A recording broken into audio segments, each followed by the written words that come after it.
What's going on, everyone? Welcome back to the show. So today I want to show you this video clip, and this is a conservative outlet talking about Social Security. And the reason that I want to show you this is I want to show you that you have some people that want to do away with Social Security. And I want to show you what their plan is, because this is important for people who are currently receiving Social Security benefits or people who might be receiving Social Security benefits in the next 10 years. This will impact you. And so I'm going to show you the clip. We're going to talk about it as we watch it. And I'm going to point out some things when it comes to the conservative way of reforming Social Security. So you've heard of Representative Larson. He's out there. He is on the left when it comes to reform for Social Security. He wants to enhance Social Security, improve the program, bring in more revenue. And then you have another side that wants to privatize Social Security. And if you privatize Social Security, it's going to have a major impact on the people who are currently receiving benefits. So we're going to talk a little bit about that in this video. Okay, so we're getting this information from NTD News. So let's go ahead and play it. Here we go. Let's learn more about what you and policymakers can do ahead of the projected cuts to Social Security. Please welcome Tim Doer, the Executive Director of Unleash Prosperity Now. Thanks for coming on the show, Tim. Why is Social Security facing this insolvency? And what reform is needed to fix it? Yeah, look, I mean, this is years and years and years of mismanagement. This is years and years and years of avoiding the gorilla in the room by saying, hey, we can't touch Social Security, we can't touch it, benefits will be the same. But at some point, you run out of taxpayers to fund this massive retirement that's happening with baby boomers. And so it's just a numbers game. So you said, what do we need to do to fix it? Well, at this point, if we don't do anything, like you said, these will be cut, the benefits will be cut, or we'll just print more money and take us further into inflation, so that money that we're paying them more will be useless. So at this point, the real solution is to allow people to put their own money into personal accounts instead of continuing to feed this Social Security beast that we have. We should be empowering people with that money to put it into their own personal 401k style account, so they could have 10 times as much of a benefit for when they retire, instead of the rapidly shrinking monthly payments that they will be receiving. Okay, so this is the talk. This is the privatized Social Security. If you hear politicians talk about it, if you hear people talking about it, this is what it looks like. Now, if you are going to privatize Social Security, and you heard what he said, take a portion of the FICA, that's what he's talking about, the contribution. When you're working, you're contributing. And not only are you contributing, but your employer is also contributing. So you contribute 6.2%, your employer matches at 6.2%. So take a little bit of that out and then allow the individual to invest that in a 401k style investment, retirement fund. The problem with that is, well, there are a lot of different problems with that, but the first problem with that is you're taking money from FICA. So that means that less money is going to the Social Security trust funds. So you have less money going to the trust funds.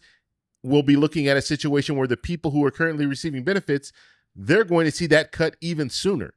That's the problem with what he is talking about here. He's not telling you about the people who are currently receiving benefits and how they're going to suffer if you start taking money out of the system. Right now, you have $2.7 trillion sitting in the trust funds. But guess what? That $2.7 trillion, you're going to have to spend more of that because less money will be coming in through FICA. And people, yes, the people who are currently working, they'll be able to invest that money.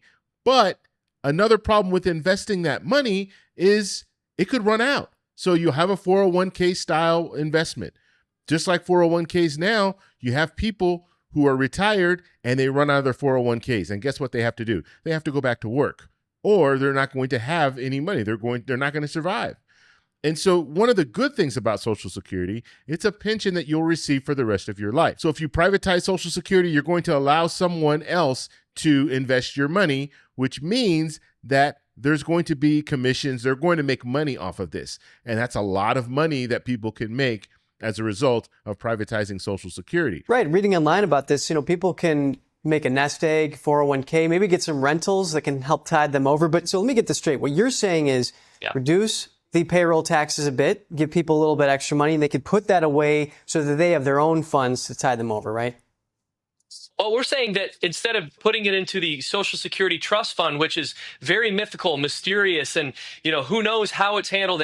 There's many problems with the Social Security Trust Fund. We're just saying divert that. You could still put that money, but just put it into a personal account that can be managed, individually and at an individual level. And we've got great numbers that show, instead of having an average $1,900 a month payment over a life of 40 years, you could be seeing $8,000 a month of a payment if you had this, market-based 401k style account instead of putting it into the Social Security Trust Fund. I know which one I'd rather have. I'm sure you do as well.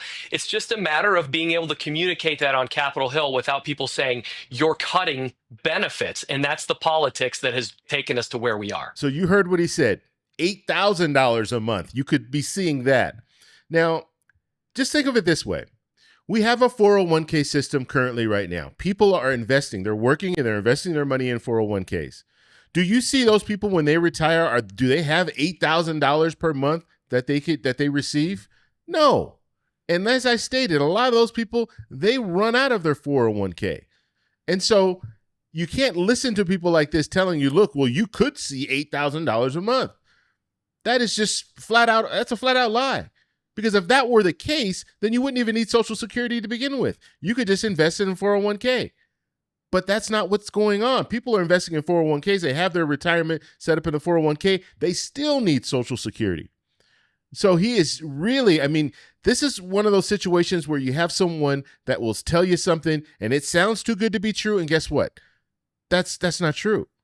It's just not going to work. I would love to see where he's getting all those numbers from. Because remember, when you're working, you're contributing 6.2%. Your employer's matching that 6.2%.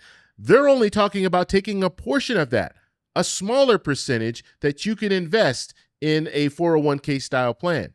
So you're not investing a lot. You're investing more in your 401k right now, just through your job, than you would be if they took a little bit from FICA.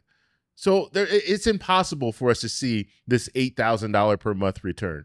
But this sounds good, and if people listen to this and if they believe it, then they'll say, yes, let's just do away with Social Security. And you hear how he's talking about how dire it is and how the program is basically the way he's talking, there's going to be cuts. They never talk about how much money the percentage. I think they showed it on the screen, but they're not talking about it. It could be about 23% cut across the board for everyone receiving Social Security benefits if we allow the trust funds to run out in about 10 years. That's what we're really talking about here. So do you want a situation where you just implode the whole program by privatizing Social Security, taking money away from FICA, or do you want to fix the problem by increasing the revenue? Increasing the revenue stream is going to fix the problem. And that could be raising taxes, FICA taxes, a very small amount. Could be 1% or even less. And so this is a situation where it's a drastic change if we're seeing them take money out of FICA and create this fund. Or we could just say, let's increase FICA by 1%. 1%, gradually increase it by 1%, and we'll have enough revenue coming in to sustain the trust funds and allow people to still receive their Social Security benefits and not take this big chance on $8,000. Because I'm telling you right now, that is not going to happen. Because if it were going to happen, we would have seen it already with people receiving 401ks. Right now, when it comes to 401ks, people are struggling, and we're starting to see it now because you had people receiving pensions for years and years, and then they switched over to the 401ks. And so now people are retiring. These baby boomers are retiring, and they need to rely even more on Social Security because the 401ks are not enough. And so that's something that we're starting to see right now. We had to take some time. It sounded good in the beginning. 401ks, yeah, we can invest in that. We don't have to rely on pensions, which I personally think pensions are better because pensions you'll receive for the rest of your life. A 401k, that money can run out. You can have emergencies, medical emergencies, and things like that.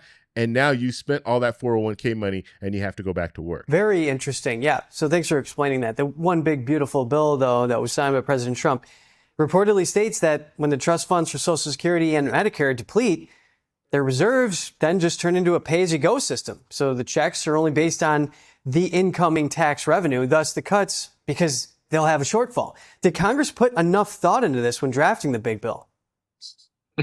Well, I think that this problem way predates the big beautiful bill. There's just no question about it. This is a number that is gargantuan compared to what the big beautiful bill covers. And so I don't think that the purpose of the big beautiful bill was to fix Social Security. I do think that the waste, the fraud, and the abuse of what we call overpayments is something that we do need to handle. You know, there's estimates anywhere from 70 to $100 billion of overpayments. You know, that's a chunk that we can, you know, put back into the system. But I mean, again, it's demographics. You know, if you don't have enough taxpayers, but you have more people retiring claiming the benefit, you just don't have enough money. And the mismanagement of the Social Security Trust Fund over the years. Look, this was a problem back in the Bush administration when he first tried to get these personal accounts that I'm talking about. So if we would have done it. It's so funny how he says personal accounts, personal. Why are you not saying what it really is? You want to privatize Social Security. You want to ultimately create a private Social Security fund. That's what you want to do. Then people would have been millionaires by the time they're retiring at this point. So, and here's another, he talked about $8,000 per month. Now he's talking about if we change this back then during the Bush administration, people would be millionaires by now. Okay, well, if that were the case, why don't we have millionaires that are investing in their 401ks? I mean, you might have some. I can't say that. So you do have some people who are millionaires that invested into 401ks. But the way that he's posing this, everyone would be millionaires. If they change this and privatized it or allowed people to invest their money into their private fund, then all these people that are currently receiving Social Security benefits, they would be millionaires right now. And that's just not true. And we know it's not true. So it really was a stain on our culture and on our retirement and our baby boomers for not instilling that culture earlier on. But the good news is we can do it now, and we should do it now. We should empower people to take their financial future into their own hands instead of just blindly throwing this money into the Social Security Trust Fund. Now, if you have someone investing your money, managing your money. So let's say we do go to this system where they take a little bit, because right now he says blindly throwing your money.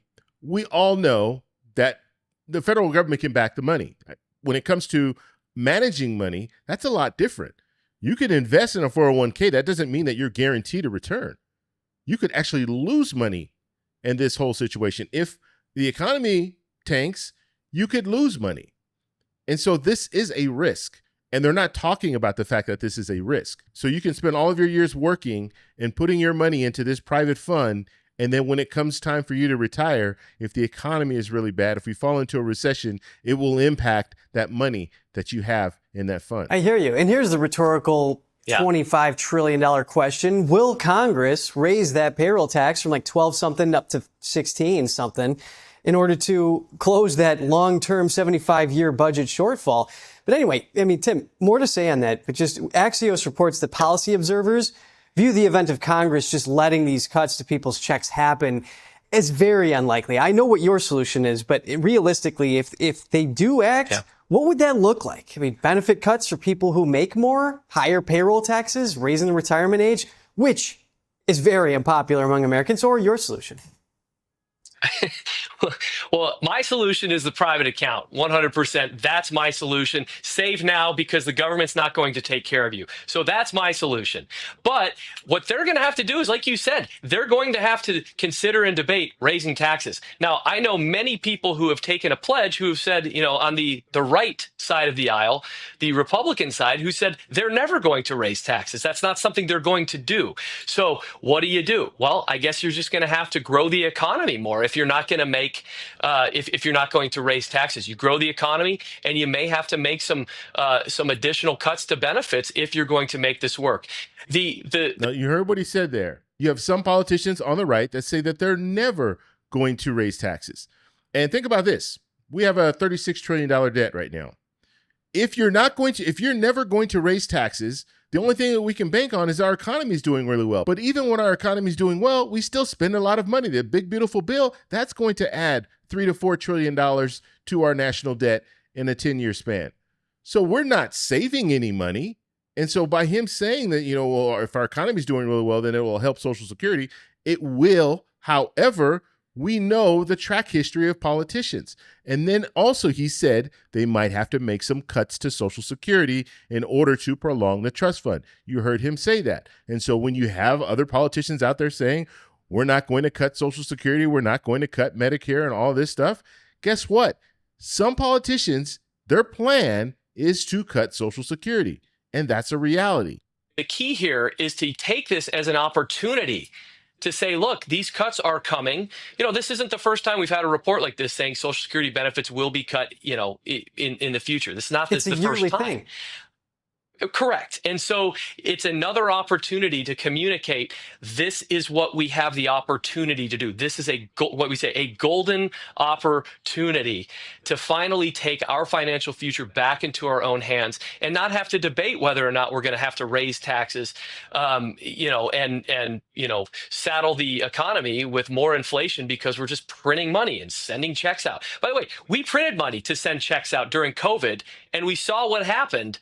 We saw what happened with inflation. It's not a good thing to do, and I don't think that's a smart way to handle this problem. Okay, so we're going to go ahead and stop there. Now, he was talking about printing money. Now, understand how Social Security works. Social Security is not one of those systems. He was talking about stimulus checks and PPP funding and all of that during the pandemic. They were basically just printing money and adding to our national debt. Social Security does not add to our national debt. They're not just printing money. That's why you have the trust funds, $2.7 trillion. They're taking from the trust funds to help pay out benefits. And then you have people who are currently being taxed, the FICA contribution. That money is going to help pay out benefits as well. So there's no spending here. And so this whole interview, they didn't talk about the fact that, guess what? Even if they went to what he is talking about, this privatized taking, you can take a portion, you can invest it on your own. It's not going to help the people who are currently receiving benefits. And those people will still see cuts because the trust funds will still be depleted. Not only will they be depleted, but they'll be depleted much faster. And so this doesn't solve the problem. All it does is it expedites the problem. And so you really need to pay attention to what these people are saying. They're basically saying, okay, we want a different system. We want to privatize Social Security. We don't really care about the people who are currently receiving benefits. They're going to see a cut, but oh well. But the younger people, hopefully they'll be all right. They can invest their money in this private fund. And then guess what? You'll have $8,000 a month that you can spend in your retirement. It's too good to be true, and it's not true. So I want to know what you guys think, so let me know in the comments below. If you like this video, please give me a thumbs up. Please subscribe for more, and I'll talk to you in the next one. Bye. So that's all we have for this video. Make sure if you guys want to send me an email, you can do that, david@thetecshow.com. Like the video, subscribe for more, and check out these videos over here for some more great content. Talk to you later. Bye.